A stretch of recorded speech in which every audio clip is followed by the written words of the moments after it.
कहानी की शुरुआत में हम जैक नाम के एक आदमी को देखते हैं जो अभी अभी सोकर उठा है। वो उठते ही अपना रेडियो ऑन करता है, लेकिन उसमें कुछ नहीं आ रहा होता। जैक को लगता है कि शायद रेडियो खराब हो चुका है। आगे वो अपने कुछ दोस्तों को फोन करने की कोशिश करता है, लेकिन उसका फोन भी नहीं चल रहा था। जिसके बाद वो तैयार होकर अपने ऑफिस के लिए निकल जाता है। रास्ते में वो अपनी कार में पेट्रोल डलवाने के लिए एक पेट्रोल पंप पर रुकता है, लेकिन दुकान के अंदर जाकर वो देखता है कि कैश काउंटर पर कोई नहीं था। वो किसी को इधर उधर ढूंढने लगता है, पर तभी उसे किचन में से धुआं आता हुआ दिखाई देता है। जैक अंदर जाता है तो वो देखता है कि वहाँ पर कोई पानी उबालने के लिए रखकर पता नहीं कहाँ चला गया है। वहीं पास में ही एक टॉयलेट का दरवाजा अंदर से बंद था, तो जैक को लगता है कि अंदर कोई तो जरूर होगा, लेकिन जब वो उसके अंदर देखता है तो वो भी खाली होता है। फिर जैक उस जगह से थोड़ा आगे जाता है और देखता है कि पिछली वाली सड़क ही नहीं बल्कि इस सड़क पर भी कोई नहीं है। अब जैक को थोड़ा अजीब लगने लगता है, लेकिन फिर वो सोचता है कि चलो ऑफिस जाकर देखते हैं, वहाँ पर कोई ना कोई तो मुझे मिल ही जाएगा। फिर थोड़ा आगे जाने पर उसे एक घर में कुछ मूवमेंट होती हुई दिखाई देती है, तो जैक तुरंत अपनी कार रोककर उस घर में चला जाता है। वो दरवाजा खटखटाता है पर कोई भी दरवाजा नहीं खोलता।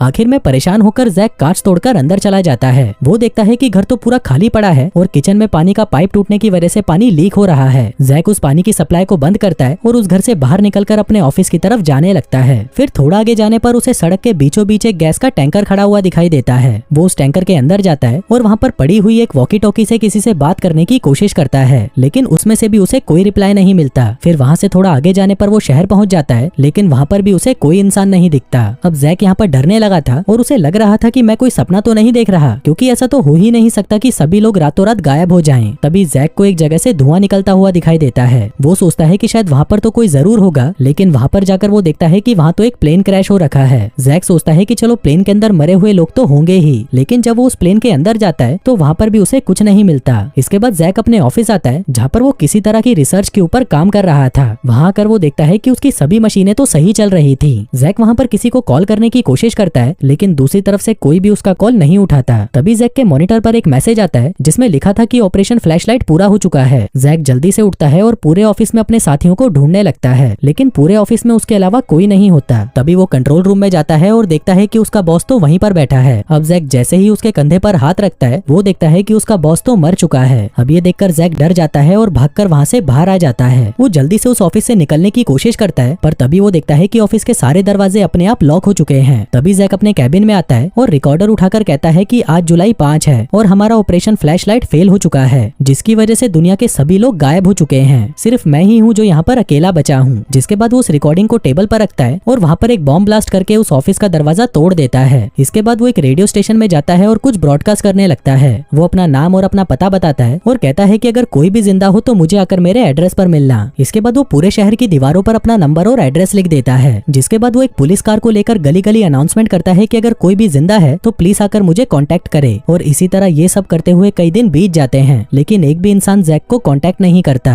वहीं जैक रोज रोज इंसानों को ढूंढ ढूंढ कर परेशान हो चुका था और अब उसे पूरा यकीन हो चुका था कि वो इस दुनिया में अकेला ही बचा है। पर तभी उसके दिमाग में आता है कि अगर मैं इस दुनिया में अकेला हूँ तो फिर मैं इस छोटे से घर में क्यों रहता हूँ। जिसके बाद वो शहर के सबसे बड़े और शानदार घर में जाकर रहने लगता है। आगे वो एक कार के शोरूम में से सबसे महंगी कार निकालता है और उसे लेकर घूमने लगता है। फिर वो एक मॉल में जाकर वहाँ पर सबसे महंगे कपड़े पहन लेता है। अब ये सब चीजें करने में उसे बहुत मजा आ रहा था, लेकिन फिर कुछ ही दिनों में वो इन सबसे भी बहुत बोर हो जाता है। अब कुछ दिन और बीतते हैं और जैक की दिमागी हालत अब खराब होने लगती है। वो आदमियों की जगह औरतों के कपड़े पहनने लगता है। जिसके बाद वो वहाँ के प्रेसिडेंट के घर पर जाता है और उसकी बालकनी में जाकर स्पीच देने लगता है। आगे वो एक शॉटगन लेकर एक चर्च में घुस जाता है और वहाँ पर लगी जीसस की मूर्ति को शूट करके उड़ा देता है। जिसके बाद वो एक बड़ा सा ट्रक लेकर शहर की सारी दुकानों को तोड़ने लग जाता है। अब अकेला रह रहकर जैक पूरी तरह पागल हो चुका था, इसलिए वो खुद को ही मारने के बारे में सोचने लगता है। पर तभी वो फैसला बदल लेता है और डिसाइड करता है कि अब से वो जिंदगी के मजे लेगा। जिसके बाद वो समुद्र में जाकर नहाने लगता है और वापस अपने घर लौट आता है, जैसे कि वो अपनी जिंदगी एक नए सिरे से शुरू करने वाला हो। फिर एक दिन जब वो अपने घर पर आता है तो वहाँ पर उसे कुछ आवाजें सुनाई देती हैं। वो देखता है कि वहाँ पर एक लड़की थी जो उसके ऊपर गन पॉइंट करी हुई थी। अब उस लड़की को देखकर जैक बहुत खुश होता है और उसे गले लगा लेता है, क्योंकि इतने दिनों बाद उसने कोई इंसान देखा था। वहीं वो लड़की भी जैक को देखकर बहुत खुश होती है। आगे वो लड़की उसे अपना नाम जैनी बताती है। वो कहती है कि एक सुबह जब मैं सोकर उठी तो सभी लोग गायब हो चुके थे। मैं अकेली ही पूरे शहर में घूम रही थी, पर तभी मैंने दीवारों पर आपका एड्रेस देखा तो मैं यहाँ पर आ गई। अब बातें करते करते जैनी सो जाती है और वहीं जैक भी पास में ही बैठा उसे देखता रहता है। जिसके थोड़ी देर बाद वो भी सो जाता है। अगली सुबह वो दोनों शहर की तरफ जाते हैं, क्योंकि उनको लग रहा था कि अगर हम दोनों जिंदा हैं तो कोई और भी जिंदा हो सकता है। लेकिन काफी ढूंढने के बाद भी उन्हें वहाँ पर कोई इंसान नहीं दिखता। फिर ऐसे ही एक दिन जैक जैनी को अपने एक एक्सपेरिमेंट के बारे में बताता है कि हम वायरलेस एनर्जी बनाने की कोशिश कर रहे थे, लेकिन उस एक्सपेरिमेंट एक्सपेरिमेंट में हम फेल हो गए और मुझे लगता है कि शायद इसी की वजह से सभी लोग गायब हुए हैं। अब ये सुनते ही जेनी डर जाती है और वहाँ से चली जाती है। अब ऐसे ही कुछ दिन और निकल जाते हैं और अब जैक और जेनी एक दूसरे के करीब आने लग गए थे। आगे वो दोनों बाहर आते हैं और अपनी पसंद की वो सारी चीजें करते हैं जो वो हमेशा से करना चाहते थे।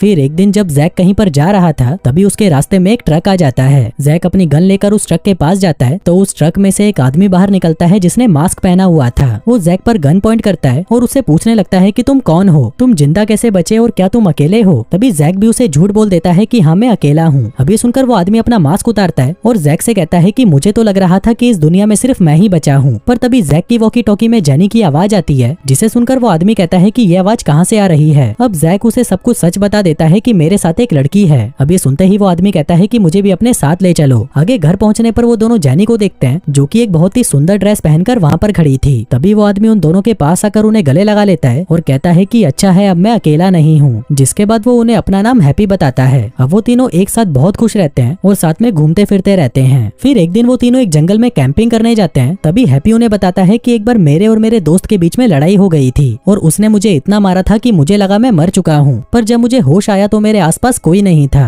और तब मुझे पता चला कि मैं इस दुनिया में अकेला बचा हूँ। तभी जेनी कहती है कि उस दिन मैं बाथरूम में हेयर ड्रायर यूज कर रही थी। तभी मुझे जोर का एक झटका लगा और मुझे लगा कि मैं मर गई, लेकिन जब मुझे होश आया तो सारे इंसान गायब हो चुके थे। तभी जैक कहता है कि मैंने भी उस रात ऑफिस में हुई एक लड़ाई से परेशान होकर नींद की गोलियां खा ली थी, लेकिन फिर सुबह उठते ही मैं इस दुनिया में अकेला ही बचा था। फिर उसी रात जब ये सभी सो रहे थे तभी जेनी को बाहर किसी के गाने की आवाज आती है। फिर जेनी जब बाहर जाती है तो वो हैप्पी को वहाँ पर देखती है जो एक कब्र पर खड़ा होकर गाना गा रहा था। जेनी को लगता है कि इसको डिस्टर्ब करना सही नहीं है, इसलिए वो वापस आकर सो जाती है। अगली सुबह जैक अपने किए हुए एक्सपेरिमेंट की जांच कर रहा था जिस दौरान वो हैप्पी और जेनी को साथ में जॉगिंग करते हुए देखता है। जेनी उससे पूछती है कि तुम्हारा फ्रेंड तुम्हें मारना क्यों चाहता था। हैप्पी कहता है क्योंकि मैं उसकी पत्नी के साथ सो रहा था और फिर मैंने उसे मार डाला। अब ये सुनते ही जेनी घबरा जाती है और वहाँ से चली जाती है। फिर घर आते ही जैक जेनी से पूछता है कि क्या हुआ, तुम रो क्यों रही हो। जिस पर जेनी कहती है कि कुछ भी नहीं। फिर जैक हैप्पी से पूछता है कि जेनी को क्या हुआ। हैप्पी कहता है कि पता नहीं, मैंने तो उसे कुछ नहीं बोला। अब जैक और हैप्पी के बीच में लड़ाई हो जाती है और जैक अपनी कार लेकर वहाँ से चला जाता है। तभी हैप्पी को भी गुस्सा आ जाता है और वो भी एक गाड़ी लेकर जैक के पीछे पड़ जाता है। वहीं इन दोनों को गुस्से में देखकर जेनी भी अपनी कार लेकर इनके पीछे जाने लगती है। तभी जैक हैप्पी की गाड़ी से टकराता है और एक गड्ढे में जाकर गिरता है, लेकिन इसमें किसी को भी चोट नहीं लगती।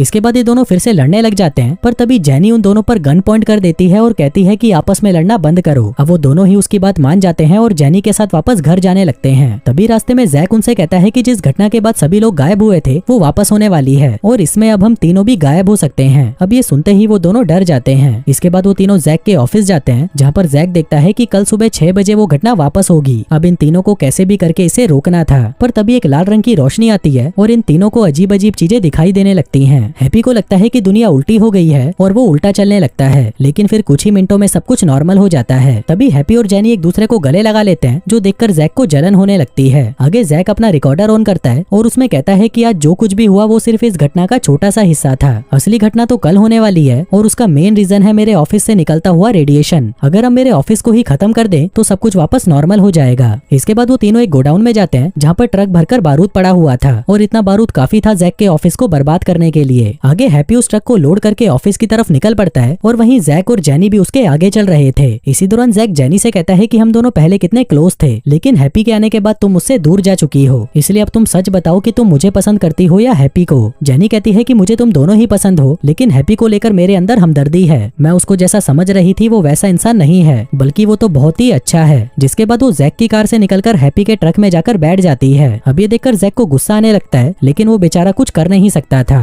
पर तभी जैक देखता है कि उसके रेडियो में अलार्म बज रहा है, जिसका मतलब था कि उसके लैब में रेडिएशन लेवल बहुत ज्यादा बढ़ चुका है और अगर ये लोग ट्रक को ऑफिस के पास भी लेकर गए तो ट्रक में पड़ा हुआ बारूद ब्लास्ट हो जाएगा और हैप्पी और जेनी वहीं पर खत्म हो जाएंगे। अब जैक जल्दी से ये बात हैप्पी को बताने की कोशिश करता है, लेकिन वहीं हैप्पी को लगता है कि शायद जैक को उससे जलन हो रही है, इसलिए वो अपना रेडियो ही ऑफ कर देता है। तभी जैक उसके ट्रक के आगे अपनी गाड़ी लाकर खड़ी कर देता है और उन दोनों से कहता है कि तुम लोग पागल हो गए हो क्या, अभी मेरे ऑफिस में रेडिएशन लेवल बहुत ज्यादा है और अगर वहाँ पर हम ट्रक लेकर गए तो तुम दोनों भी मर जाओगे। इसके बाद वो दोनों ऑफिस के दूर एक टावर पर जाते हैं जहाँ पर जैक कहता है कि मुझे शहर जाकर कुछ सामान लाना होगा, जिससे हम इस ट्रक को बिना किसी ड्राइवर के ऑफिस के पास पहुंचा दें। जो कहकर वो उन दोनों को वहीं छोड़ देता है और खुद कार लेकर शहर की तरफ चला जाता है। उधर हैप्पी और जेनी से अब कंट्रोल नहीं हो रहा था, इसलिए वो दोनों वहीं पर इंटीमेट हो जाते हैं। फिर थोड़ी देर बाद जब वो दोनों बाहर देखते हैं तो वहाँ पर जैक होता है जो खुद ही उस ट्रक को ऑफिस के पास ले जा रहा था। दरअसल जैक इस सबका जिम्मेदार खुद को मानता है और उसको लगता है कि उसी की वजह से सभी लोग मारे गए, इसलिए वो अपनी जान देकर हैप्पी और जेनी को बचाना चाहता था।